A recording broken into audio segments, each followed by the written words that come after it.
2024 Asia-Pacific Ministerial Conference on Disaster Risk Reduction. I'm Daphne Oseña-Paez, and I'm very honored to be moderating this press briefing.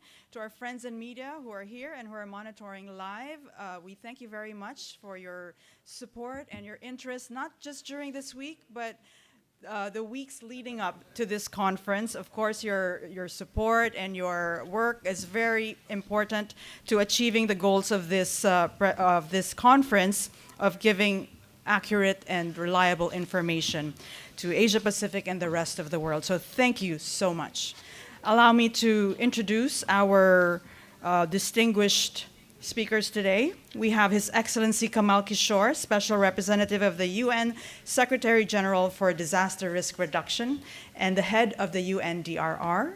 And of course, we have the Honorable Secretary Maria Antonia Yulo Loyzaga of the Department of Environment and Natural Resources, Republic of the Philippines. May we start with the opening statement from His Excellency Kishore. Thank you very much. We are on the day 3, actually in some ways day 4, but day 3 of the official program of the Asia Pacific Ministerial Conference on Disaster Risk Reduction. It's been a wonderful event, extremely engaging, with very wide participation from across the Asia Pacific region. Almost all the countries participated in full strength. And above all, it's not just about the numbers, it's also about the quality of conversations. Till the third day, even now, you know, the halls are full. The engagement on issues is deep. There is conversation across the region and even across generations. We have very strong participation this time from children and youth group. There were several innovations carried out in this conference. For example, there was a special gender help desk to look at not just this conference as to how this conference is doing in terms of being gender responsive, but also how the region is doing in terms of making disaster risk reduction gender responsive in all its dimensions. So I just want to say 5 things by way of major directions that are emerging from this conference. Of course, these are in addition to the 4 priorities that are enshrined in the Sendai framework and the narrative on how we are doing against the 7 targets. The first thing which was very notable was compared to all previous Asian ministerial conferences, there was a much greater emphasis on having a deep conversation about financing for disaster risk reduction. And this conversation encompasses financing from national budgets, financing from international sources, climate finance, private finance, use of insurance instruments. On the very first day, we had a plenary which discussed these things. The second feature of this conference was much greater, stronger participation of local governments. Just a few minutes ago, a plenary session on the role of local governments just concluded. It is very clear that the fight against disasters will be either won or lost at the level of cities. So it's really important that we put our resources, our capacities, our mechanisms there. The third is that this time we had a strong engagement of the private sector. The private sector was there in full force. There were side events. There were some events that were carried out off-site in one of the malls here with great public engagement. The fourth special thing about this was that there was a lot of discussion on inclusion,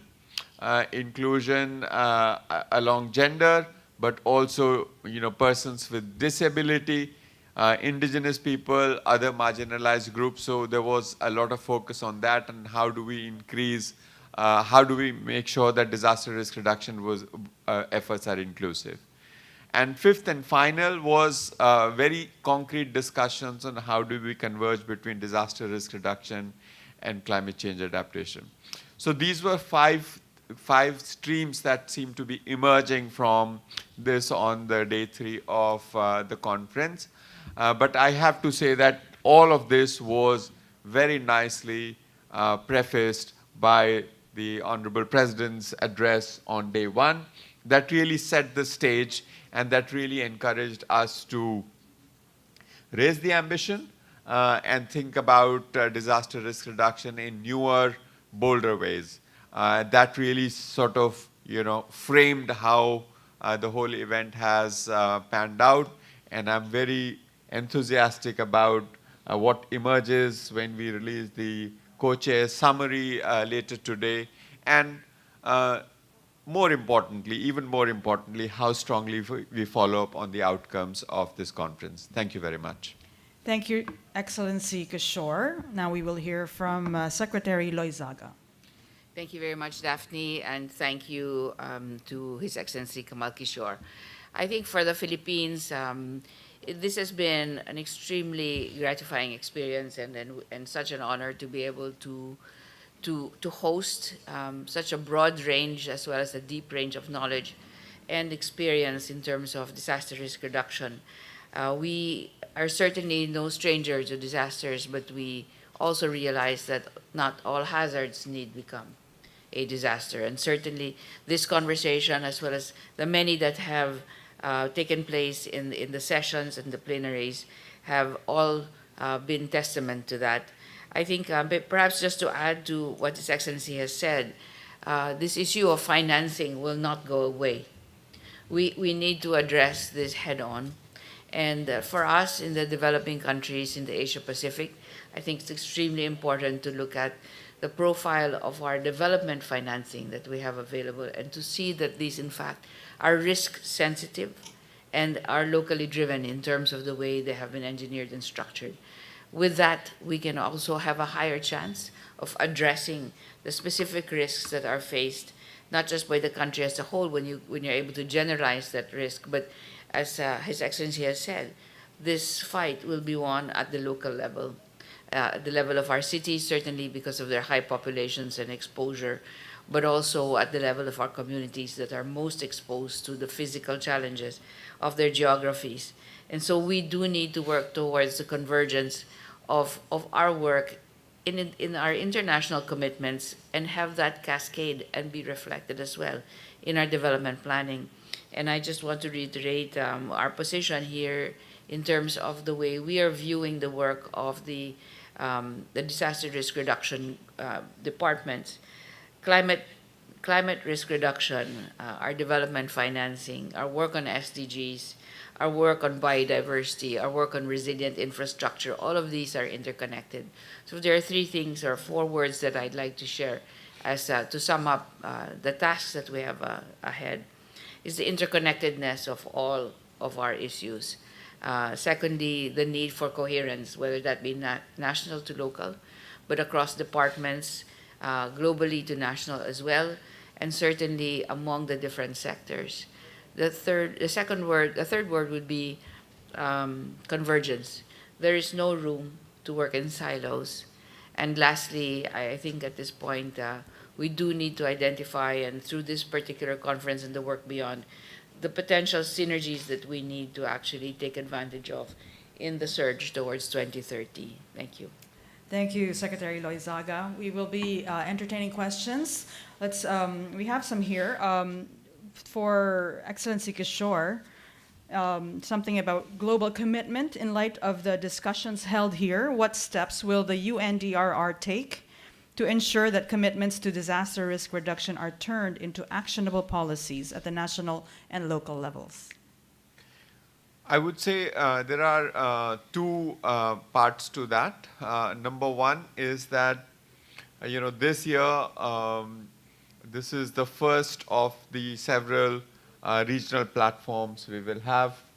Right from here, I will go to Africa, Namibia for Africa platform, and later to Montenegro for disaster risk reduction platform for for Europe and Central Asia. So one thing I would really like to do is take the good things from here, messages from here to other regions, and subsequently to what happens in the global platform in June 2025 in Geneva. So that's one. The second is that on some of the issues, I really think that governments across the world, in the north and the south, have to step up and do more. And this will be our task to work very closely with governments in encouraging them to raise the ambition, and at the technical level, whatever support they need in terms of tools, good practices, access to the advanced analytics, all of that we will organize ourselves to service their needs. Thank you. Thank you. For Secretary Loyzaga, I'm sure there will be a lot of questions on the Philippine point of view, but here's a question regarding international support. What kind of international support does the Philippines seek to enhance its disaster risk management capabilities in the future? I think the first step that we have already actually taken is to look at the quality of international support currently. And of course, the financing is the first in terms of the order of a review. And what we have realized through this analytical process is that a lot of the majority of our international support in terms of financing, whether it be development finance, climate-related, disaster risk-related, really is heavily weighted towards climate change mitigation. And on that, meaning all efforts towards emissions reduction are in fact among the heaviest in terms of the kind of projects and support that we have received from our partners. And so what we've done is we've shared this with our development partners and said, listen, at this point, the adaptation gap is huge. The disaster risk reduction financing management gap is huge.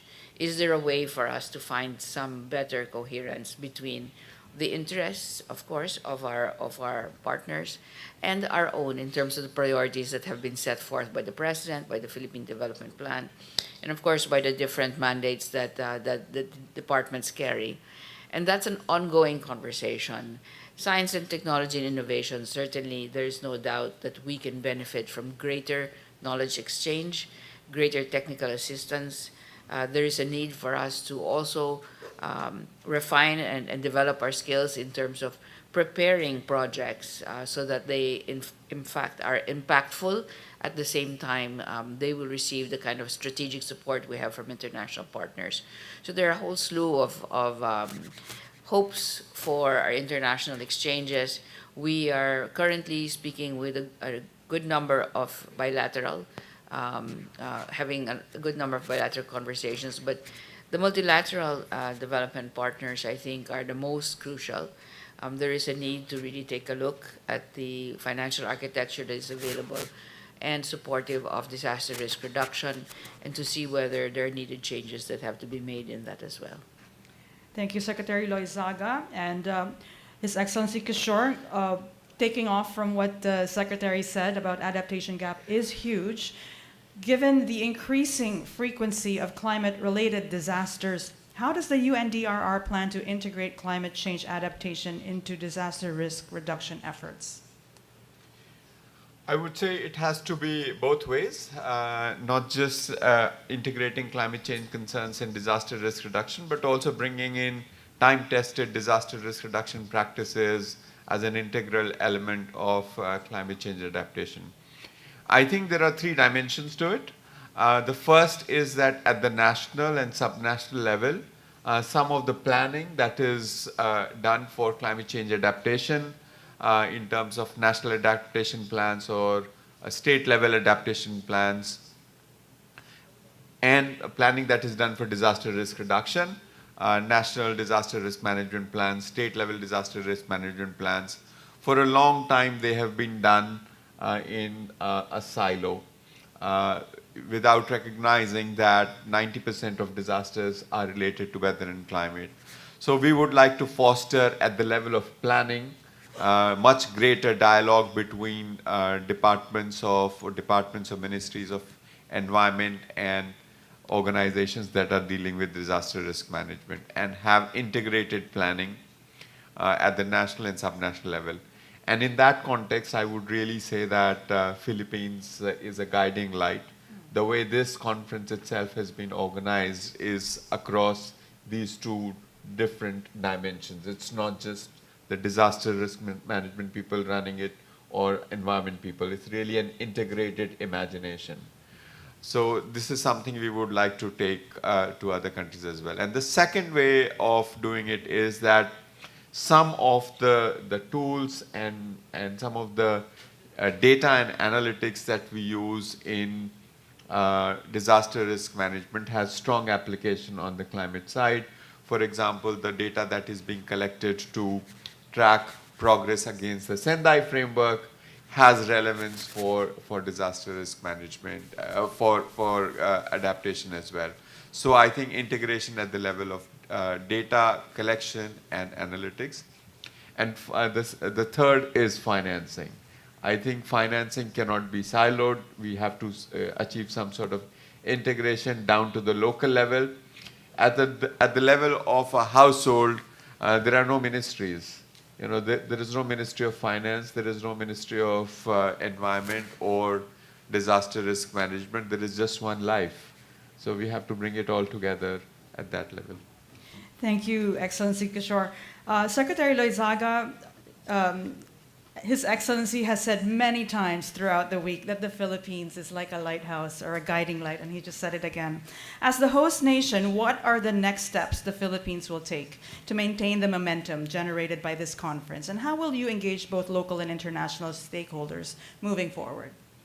Well, thank you for that. I'll just build on what His Excellency has said and about our planning being done in silos. So, as many of you know, we do have a national climate change adaptation plan. We do have a national disaster risk reduction and management plan, and that cascades down to the local as well. We need to actively then begin to merge this planning process together with the comprehensive land use planning process as well. What has happened in the past, I think, is, as has been mentioned, silos are, in fact, the way people have been doing business as usual. But this is a time where we cannot afford to ignore each other's mandate. The interconnectedness is there. So the merging of the local climate change adaptation plans with the local DRMPs and the local comprehensive land use plans needs to take place. That's going to be part of our work, especially as we go and look at the National Adaptation Plan and its implementation downstream.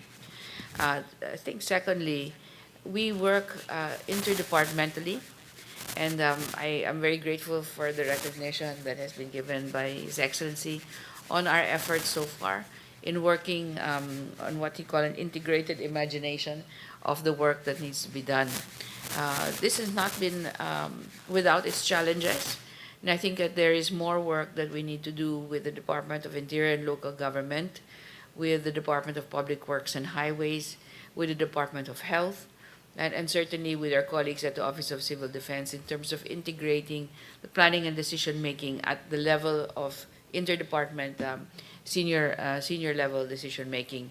And so taking our cue from the President, this kind of integrated approach should really, in fact, guide the way we will be approaching accessing international support for our work. And here I'd like to cite specifically the work of the DSWD. The DSWD has also put in place a number of measures that will allow them to take anticipatory action as opposed to being a response and relief department. And that in itself, in terms of the enabling infrastructure that they have put in place and the enabling capacities technically, will also help us accelerate disaster risk reduction as a prevention rather than as a response to an emergency or crisis in the future. Thank you, Secretary Loyzaga. And now let me open the floor to questions from the media. We have a question from Rafael Bosano, ABS-CBN. Please come up on the mic.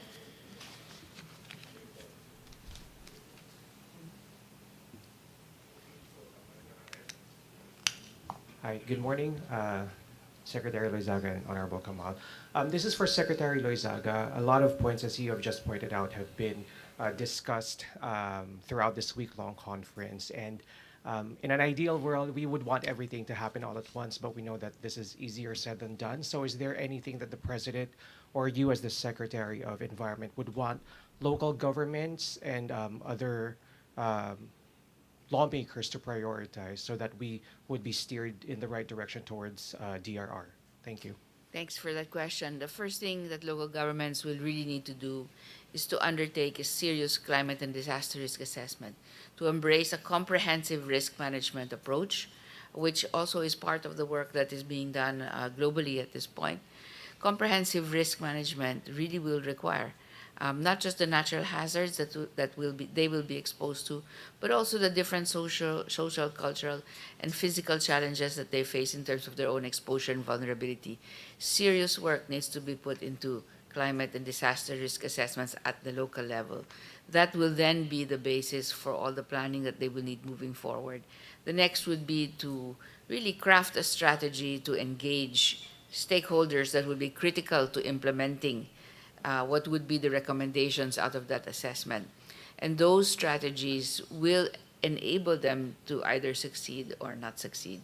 So stakeholder engagement, particularly with academia, with the CSO community, with the private sector, who will have the resources that they might not have in order to address the gaps in the financing because of our fiscal space.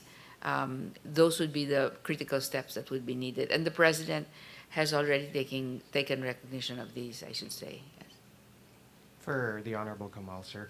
Aside from reducing the number of deaths and damages to infrastructure and economy, what would be the best metric to see how we've progressed and reduced the vulnerabilities to risk? And is there a timeline that you see for the Asia-Pacific region in order to say that countries have really done all they can to be disaster resilient? I think besides the metrics such as the two that you mentioned, the number of deaths and economic losses, the way to do it is to have a risk assessment and quantify the risk. One popular, much used metric is expected annual average loss. So it's not a loss that has happened, but you assess that over a long period of time, this is the kind of risk you have. These kinds of tools have been used for a long time in the insurance industry, but public sector needs to embrace these tools. Now the science of risk modeling has become much more advanced and much more accessible. There's a lot of work that my organization, UN Office for Disaster Risk Reduction, and our partners have done. So this is something that countries need to embrace and not just look at the realized losses, but also what could happen. Thank you, Rafael. Next question is from Kari of TV5.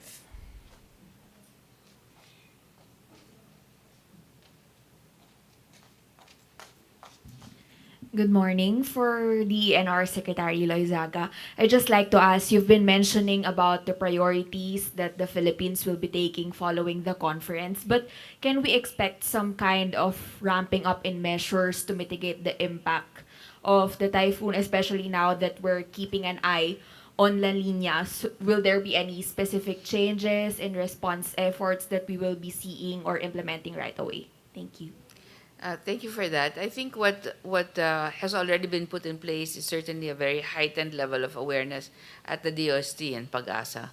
And maybe just to build on what His Excellency has also said, our planning work needs to be based not on the possible, which would be the possible given historical examples, but on the plausible, what might happen, in fact, because of the uncertainty that we face because of climate change.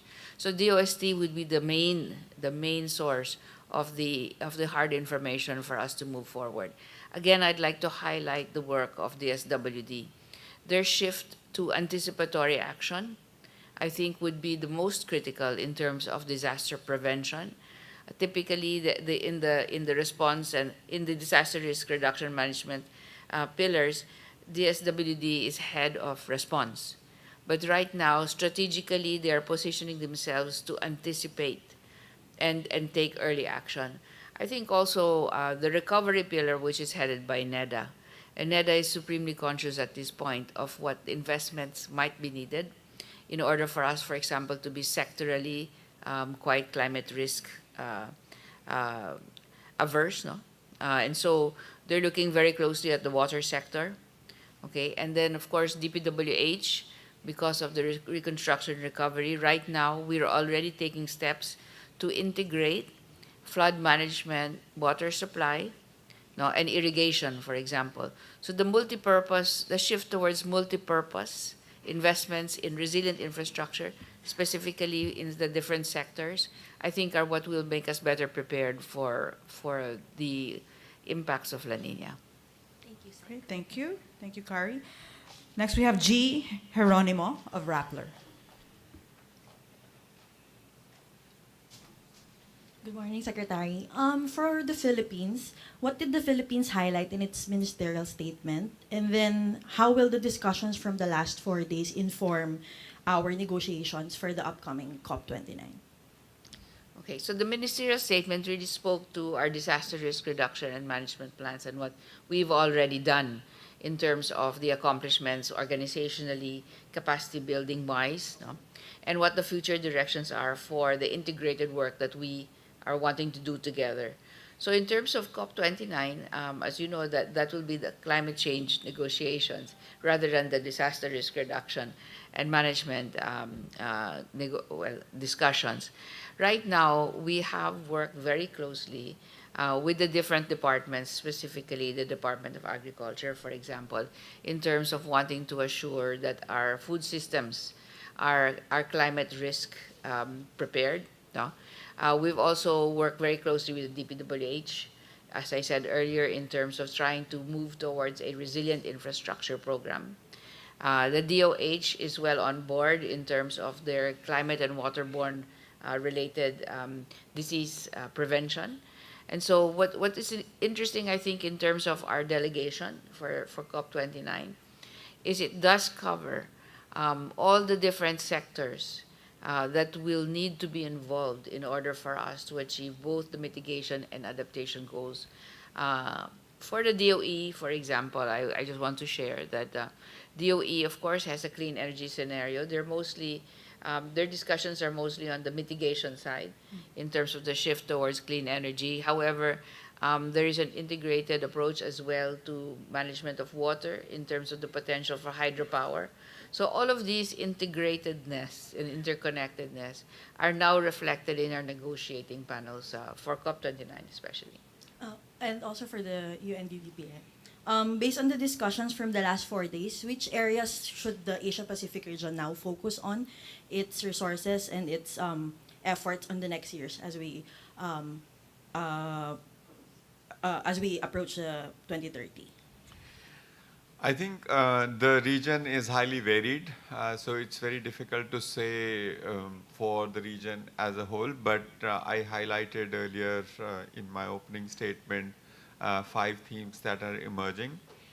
But one thing, which seems to be common across the entire range of countries in Asia Pacific is that there needs to be much greater focus now in reducing economic losses, reducing infrastructure losses, and hence ensuring that we are making livelihoods in the region more sustainable and resilient. Thank you so much. Okay. Go ahead, sir. Good morning. I'm Jim Gomez from the Associated Press. Sir, my question may have been answered partly in the earlier parts, but I want to ask, during the 3 or 4 days of discussions, so many delegates and countries, what emerged as the most problematic 1 or 2 disaster risk reduction challenges and issues for Secretary Loyzaga in the context of the Philippines and for Secretary Kishore in the context of the broader Asia-Pacific region? And what were the reasons for these shortfalls, and how could this be remedied going forward to 2030? How much time do you have to? But I'm just a joke. I guess for the Philippines, no, it's the limited fiscal space we do need to realize that the government cannot do this alone. And therefore, there needs to be really a shift in the way we would like to address our risks here, which I should say have a cascading a potential to cascade throughout the region as well. And so the approach towards alignment of resources and accessing resources needs to be more, I would say, proactive in terms of the way we look at our international financing that we've been able to access, the way we are managing the lean resources that we have, and therefore the need for better science in order to prioritize where these resources should go. In terms of the other issues and challenges, I would say localization would be one of the key challenges. And we all know that there would be different technical capacities, levels of knowledge, and also, of course, physical conditions that our different local governments face. And therefore, we need to not only learn how to collect data that's good, we also need to understand context. And that much is lost usually when we talk about data and analytics. We talk about different statistics, but we do need to understand context. And once we understand the context, the data has a greater meaning for us in terms of what it could be in terms of knowledge, information, and even intelligence in terms of our action. Inclusion, I would think that the Philippines on an upside, I think, is pretty gender forward and gender sensitive moving forward. So we've had perhaps maybe a good contribution that we can share in terms of having addressed certain issues relating to marginalization in terms of gender. However, continuously and moving forward, we need to still keep in mind that gender is just one dimension of a personal identity, and as His Excellency has said, in the household, there's no Department of Finance, there's no Department of Public Works, etc. The intersectionality of vulnerability needs to be further studied, and that means the different dimensions of a person's identity, whether it has to do with ethnicity, gender, age, differently abled persons. All of those have a compounding and interrelated effect on one's vulnerability as a whole, and therefore one's capacity therefore needs to be also attuned to those specific conditions. And again, that's my general message about context. We do need to be context specific. Lastly, I would say in terms of science and technology, we do have a great Department of Science and Technology that has GeoRisk as a platform. Access to science that is locally important and locally relevant, I think, would be one of the challenges. And hopefully, moving forward with this new DILG administration as well, we would like to be able to deliver the science to the local level, and therefore have that as an input to decision making towards 2030. Thanks. Same challenges in some form or the other in other parts of Asia Pacific as well. Finance, not enough localization, need for much greater inclusion. I'll just expand on finance. I think there is the issue of we need more money. Governments have limited fiscal space. But we also need better money, money which is available at the right time in the right place to do the right kind of things, and to have mechanisms from the national down to the local level to effectively use money for disaster risk reduction. I think there's a long way to go. Thank you. I saw a hand. Go ahead, please introduce yourself.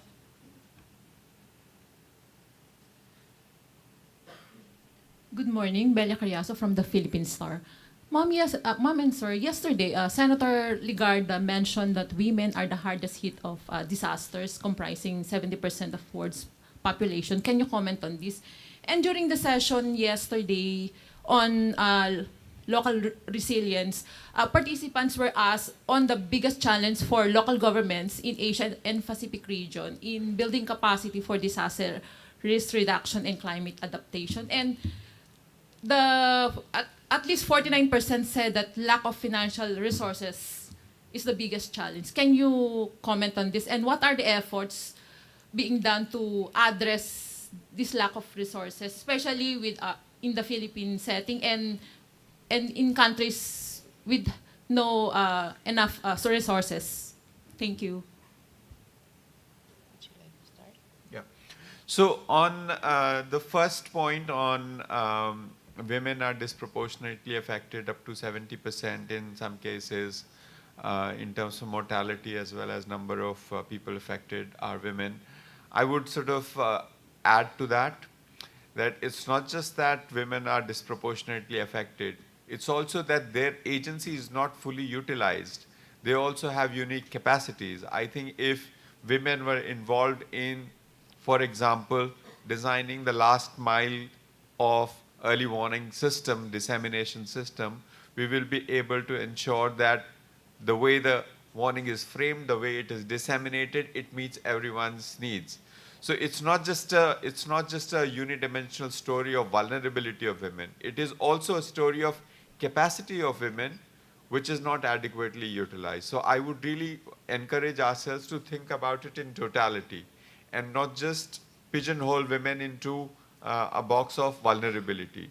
They also have capacity, nuanced understanding of risk at the local level, their own resourcefulness, their own initiative, which we need to create conditions so that can really be fully utilized. I think it's really important that agency gets full recognition. Your second point was on lack of financial resources at the local government level. I think this is a problem which is across the board. It is not just a problem in developing countries, in developed countries as well, especially cities, the second order cities, who, were quite hardly, who were hit quite hard by the COVID. For example, cities in areas which rely on tourism had no tourists, hence very less revenue, but you still have to pay the salaries of the local government staff. So a large proportion of their revenues were going to salaries. So this is a real challenge.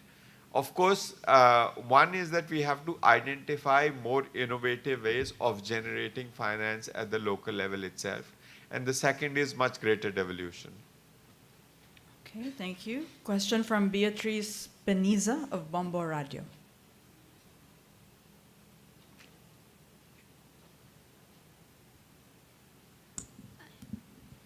Hi, good morning, ma'am, sir. For Mr. Kamal, my question is, what can the United Nations do to utilize the capability of women, and what are the agency's ongoing plans to make women more involved in disaster risk reduction, especially in terms of globally competitiveness? I think I partly answered the question in response to the earlier question, but I think earlier this year, in March, we launched a gender action plan for the implementation of Sendai framework, which has a range of very specific, detailed action items. We need to pursue all of those, ranging from collecting sex disaggregated data on impacts to actually ensuring that women have a place in all the disaster risk management committees, etc., and leadership of many of those. So a whole range of actions, all of those need to be pursued with much greater vigor at the national and subnational levels. Okay. Thank you, sir. Can I add to that, Daphne? May I add to that? Yes. So maybe just to add to what His Excellency has said, last night was a session actually on the women in DRR. And so there is, in fact, an effort to recognize the exceptional contributions of women to disaster risk reduction. And I'm happy to say that the Philippines and the government of Australia, together with the UNDRR, are actually supporting that recognition. And so we had a fantastic lineup of women nominees, and also some rising stars, some women who are younger women but already making their mark in the field of disaster risk reduction. Thanks. Thank you very much, ma'am. For Ms. Loyzaga, may I ask po, as the DNR continue to advance with the Save from Extinction campaign, are there any possibilities that restoring their natural habitats, the endangered species, that you mentioned from last Tuesday's memorandum of agreement and signing, may I know if the restoring of their natural habitats will help the country to progress when it comes to the disaster, when the disaster strikes po? Yes, but thanks for that question. So the reason why we actually decided to launch a Save from Extinction program is precisely because habitat conservation and the conservation of certain species will actually help us to ensure that there is ecological integrity in our ecosystems. Because we have that integrity, then the services that are needed in order to actually provide nature-based solutions to disaster risk reduction as well as the climate change adaptation can be delivered by our ecosystems. Habitat conservation is just one of the areas, as well as the specific risks that are being addressed to each specific species. The other one is enforcement. And when we enforce, we look at both the species health and its survivability, but also the habitat conservation as well. And again, without the functions that our ecosystems deliver, for example, soil erosion control, soil management, water supply assurance, we will not be able to be risk-free because our exposure and our vulnerability will certainly increase without forest cover, with landslides that are from already eroded areas in terms of the highlands and our riverways that are no longer safe. And so habitat conservation was one of the 3 specific goals of the Save from Extinction program, and where we are collaborating actively with conservation partners to actually do that, as well as, of course, the specific species that they're mandated to protect. Thanks. Thank you for that question, Beatrice. Before we end, maybe perhaps we would like to ask, what role do you think, or do you envision for youth and children? On the first day, we saw a beautiful exhibit at the mall about amplifying the voices of the youth. How do you see them participating in disaster risk reduction beyond amplifying their voices? Any of you? So I think, first of all, I have to say that in this conference, a conscious effort was made by the hosts, the government of the Philippines, to amplify their voices and ensure that they have a space, children and youth groups have space. They delivered a fantastic statement at the ministerial session day before yesterday as well. There are 3 ways we have to follow up. Number 1 is that a number of them came up with their own ideas. You know, there was one person who came up with a 10-point program on what are the 10 things that need to happen from children's perspective for effective disaster risk management. Another child gave a 5-point program. So I think if we can encourage them to come up with a, one integrated, coherent, cogent program, which builds on all of these excellent ideas, that basically becomes something that can be promoted. The second is the methodology of this conference itself. I think it is important to look at what has worked well from the perspective of including the voices of children and youth groups, and what could have been done better. If we take that into account, we can use that to inform other regional engagements as well as global activities. And the third and most important one is the work at the local level, the work that we are doing on school safety. I think ultimately it really has to all happen at the local level. Thank you. Thank you, sir. If I may just add one idea to what His Excellency has said, and it's to really encourage the development of agency in our youth. They do have their own ideas. They want to have a vision of a future that is really theirs, and I think that we need to make that space available, but we need to encourage them to assume the roles and the responsibilities as well for moving this particular vision forward. So developing agency in our youth would be what I would like to add to His Excellency's message. Thank you. And we just have time for your closing statement.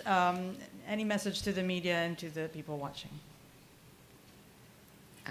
Well, I mean, I have a message to the media. I will repeat what I said in the press engagement we had earlier this week, which is that the media does an excellent job of telling the story of disasters when they happen.